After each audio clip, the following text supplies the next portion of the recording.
Ya, selamat sore. Assalamualaikum warahmatullahi wabarakatuh. Om Swastiastu, Namo Buddhaya, salam kebajikan. Sekarang saya bersama dengan Bli Wayan. Jadi siapa itu Bli Wayan? Ya, silakan Bli Wayan memperkenalkan diri sendiri. Nama saya Wayan Subamyo, biasa dipanggil Bamyo. Saya sendiri selaku orang yang bergerak di bidang usaha kerajinan tangan. Sebenarnya sih melanjutkan usaha orang tua. Terus saya sendiri terlepas dari orang tua, mulai saya nikah 2007. Saya sama istri berdua memulai usaha ini. Susah payah memulai, banyak kendala lah mulai usaha ini, terutama modal juga nggak ada. Paling awalnya minjam dari bank, bukan bank ya, LPD, bank desa, LPD. Ya mulai dari sana berangkat. Berapa Bli kalau boleh tahu dulu? Yang saya ingat Bli Wayan itu paling modal awal itu 20 juta itu udah besar kali. Karena waktu itu minjam di bank belum bisa karena mulai itu. Terus berjalan ke sana, ya kendala biasa memulai usaha itu banyak kendala. Kepercayaan dari supplier juga belum. Terus ya pelan-pelan mulai ada tamu, ada bule yang memesan barang. Ya dari sana mulai mungkin sekitar 5 tahun ya, 5 tahun sedikit. Pada akhirnya ketemu seorang buyer yang besar lah saya bilang. Dia bisa order banyak, ya ratusan ribu pieces ya kalau di pieces. Bahkan lebih mungkin. Jutaan gitu. Ya jutaan pieces ya kalau bisa. Ya dari sanalah kita bisa bernafas. Oh iya, Bli Wayan sebelum sebelum lebih jauh lagi ya. Kenapa memilih bisnis ini gitu? Nah, nggak yang lain? Iya, mungkin ini mungkin karena didikan orang tua ya, mungkin karena lingkungan lebih tepatnya. Lingkungan saya udah bergelut di usaha ini, handicraft, otomatis ya mungkin pikiran dan jiwanya mungkin udah kesana arahnya ya. Terus kebetulan saya juga suka seni, tepatnya mewarnai ya. Kalau boleh tahu dulunya sebenarnya sekolahnya apa? Kalau saya sekolahnya SMA ya zaman dulu, mungkin sekarang SMA umum. Jurusannya pun biologi. Jauh ya? Ya, jadi udah tidak berhubungan. Kuliahnya? Saya kuliahnya ekonomi juga. Enggak kuliah seni ya? Oh enggak, bukan. Jadi terus selama menjalankan usaha ini, Bli Wayan itu dibantu oleh berapa karyawan? Kalau awalnya kan kerjanya kita berdua sama istri. Terus pelan-pelan ya nyari staf 2 orang mulai, dan sekarang sampai 50 orang. Ya. Itu sampai sekarang masih kerja? Ya, dan sekarang ya masih kerja lah. Berapa omset yang dihasilkan dari usaha ini? Mungkin ya, biar gampang, per tahun bisa omset penjualannya itu berapa? Ya, per tahun kadang-kadang sampai 6 miliar, kadang-kadang sampai 10 ya, kadang turun. Tergantung ya situasi mungkin di Eropa atau dunia lainnya. Kebanyakan memang kirim kemana Bli Wayan? Sekarang kebetulan kita ke Eropa yang banyak ya, mungkin Australia. Kalau Asia, Vietnam juga beberapa barang. Ada juga Vietnam Ya, kirim. beberapa barang yang yang juga kebetulan mungkin laku untuk dijual di sana ya. Kayak Buddha, patung-patung Buddha itu dan lain sebagainya. Makanya beli wayang tuh kayaknya ngirim ke banyak negara nih. Terus orderannya juga banyak. Nah itu bagaimana sih Beli Wayan memasarkan produk dari usaha ini? Sementara kita pemasarnya lewat ARShop aja di Tegalalang itu. Biasanya tamu datang, dia milih barang-barang yang dia suka, terus dia order. Proses ordernya, dia order. Pada umumnya deposit dikasih 30%, kadang 50%, tergantung tamu lah.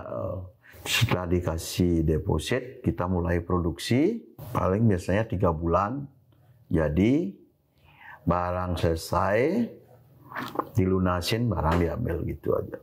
Jadi memang beberapa supplier juga yang kita tanya-tanya itu yang paling efektif di sini pemasaran itu melalui toko ya.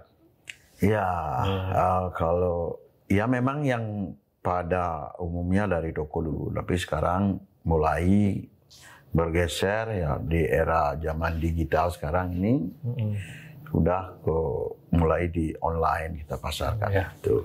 Mengikuti perkembangan zaman. Ya, seperti supaya nggak kalah bersaing ya. Ya. Bisa diceritakan Beli Wayan proses pembuatan produk. Nah, bisa ceritain salah satu aja, misalkan proses pembuatan yang patung Buddha misalkan. Itu awalnya gimana sampai siap kirim gitu. Prosesnya seperti apa? Oh ya, kalau misalkan patung Buddha itu kita pesan ke pengrajin.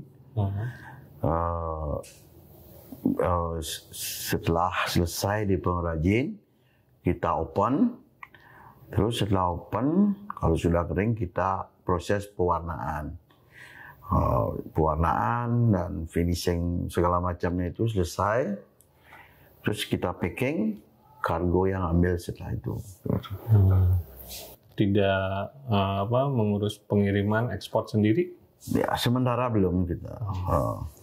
Jadi semua yang ngurus forwarder ya? Ya, forwarder semua ngurus. Kemudian bahan-bahan apa saja, bahan utama yang dibutuhkan untuk membuat kerajinan ini? Yang sekarang kebanyakan kayu albasia yang kita pakai. Jadi kalau sifat kayu albasia itu cepat kering, masih gampang dicari, dan ya pengerjaannya gampang gitu. Terus dalam sebulan berapa banyak yang bisa diproduksi? Itu bisa saya produksi 200 ribuan lah per bulan itu. Banyak juga ya? 200.000 piece? Ya, 200.000 piece. Banyak.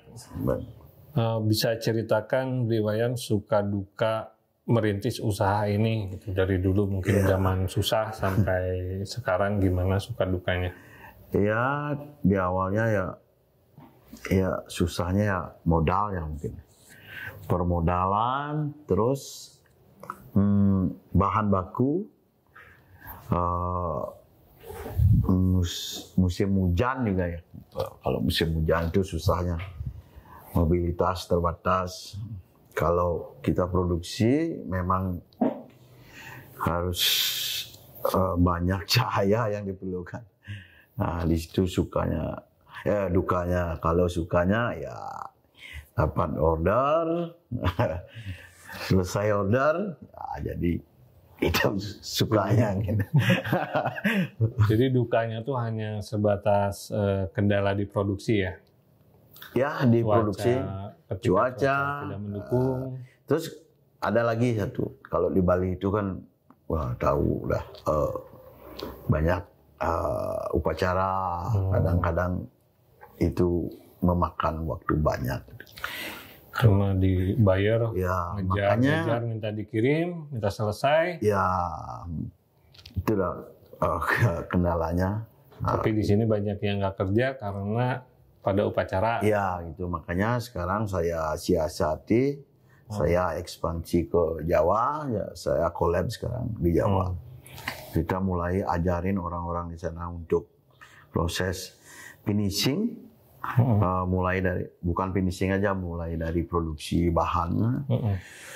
Terus ya memang tapi saya tahu di Jawa itu susahnya mungkin dalam finishing ya beda karakternya sama di Bali. Di sana memang harus diajari. Kalau di sini tuh beli apa taksunya ya? Ya mungkin gitu. Saya percaya itu taks. Jadi di Bali itu lah lebih gampang lah orang-orangnya. Mungkin karena ras mungkin nggak tahu ya, pokoknya talentanya beda ya, bakatnya beda. Mungkin kalau secara teknis di Jawa itu bisa, misalkan kayak gergaji, mahat bisa. Ya. Tapi kan tidak cukup itu ya. Ya, bukan harus itu barang seni soul-nya. Barang seni itu bukan hanya teknis kerja aja. Mungkin di sana ada taksu. Nah, Wiwayan kan dulu saya dengarkan awal mulanya tuh kan sebenarnya Wiwayan meneruskan kerajinan dari orang tua dulu kan patung Buddha ya? Iya, patung Buddha. Nah ini nih, patung Buddha nih. Nah, seperti ini nih asalnya. Nah ini contohnya produk yang Wiwayan bikin di awal ya? Ya, yang ini. Itu dari bahan apa, Bli? Kalau yang ini resin. Bahannya resin. Tapi ini baru nih, awalnya saya jual dari kayu suar. Suar. Sekarang bahannya sudah susah sekali itu, jarang ada. Terus saya coba produksi dari resin gitu. Kalau yang ini lebih cepat, praktis, simpel, lebih murah lagi. Dan jauh lebih murah. Tuh. Ini sampai sekarang ini masih laku? Yang ini, ya. Maksudnya model-model seperti ini? Ya, model-model seperti ini masih laku dijual. Biasanya banyak kan dikirim kemana beli itu? Yang ini Eropa juga banyak ya. Eropa, Perancis yang banyak, Vietnam yang terbanyak Vietnam. Oh, Vietnam. Karena di sana pusatnya. Ya mungkin karena di sana pusatnya mayoritas Buddha di sana. Gitu. Itu di art shop juga kalau ada teman-teman yang lewat, yang berkunjung ke Bali terus lewat Jalan Tegalalang, Sapat, mampir bisa beli langsung ya, kan ya? Bisa beli langsung ya. Di toko ya? Ada stok ya, bisa beli langsung. Wiwayan bisa berbagi sesuatu sama kita. Ya saya tahu Wiwayan dari dulu susah sampai sekarang ya bisa dibilang sukses lah saya pikir. Kalau sukses sih belum ya mungkin kali ya. Ya biasanya orangnya sih nggak ngerasa. Tapi ya setidaknya bisa lebih baik lah gitu. Lebih baik dari progresnya ada gitu. Kalau itu ya. Nah, bisa bagi kiat-kiatnya beli buat teman-teman semua. Mungkin kiat-kiatnya bekerja itu harus serius ya. Bekerja serius, pantang menyerah. Karena mengawali suatu perusahaan itu susahnya bukan main. Tapi tidak boleh menyerah. Yang penting kita fokus, ulat, dan satu lagi ya yang nggak boleh dilupakan, barang seni itu harus dituntut kreativitas. Makanya idenya harus terus berkembang. Kalau bisa ciptakan barang baru sesering mungkin. Itu ya tipsnya ya beli ya, untuk teman-teman semua. Ya. Jadi harus kreatif. Pokoknya kreatif. Jangan otaknya jangan buntu. Pokoknya ya biar pintar baca tren. Tren harus membaca tren di pasar ya. Di pasar. Misalnya di Eropa apa trennya? Ikuti. Kita cari-cari itu. Atau kalau perlu kita bikin tren baru ya. Ya, kalau bisa bikin tren baru. Tuh. Oke, Wiwayan, terima kasih banyak atas waktunya. Semoga Wiwayan tetap sehat terus, usahanya maju terus, dan keluarga juga sehat selalu. Terus yang kerja di sini pun pada sehat-sehat semua. Karena saya lihat juga banyak dadong-dadong ya di sini, istilahnya tetap eksis ya sampai titik darah penghabisan. Oke, sampai ketemu lagi nanti di lain kesempatan. Ya, salam ekspor. Salam ekspor. Terima kasih.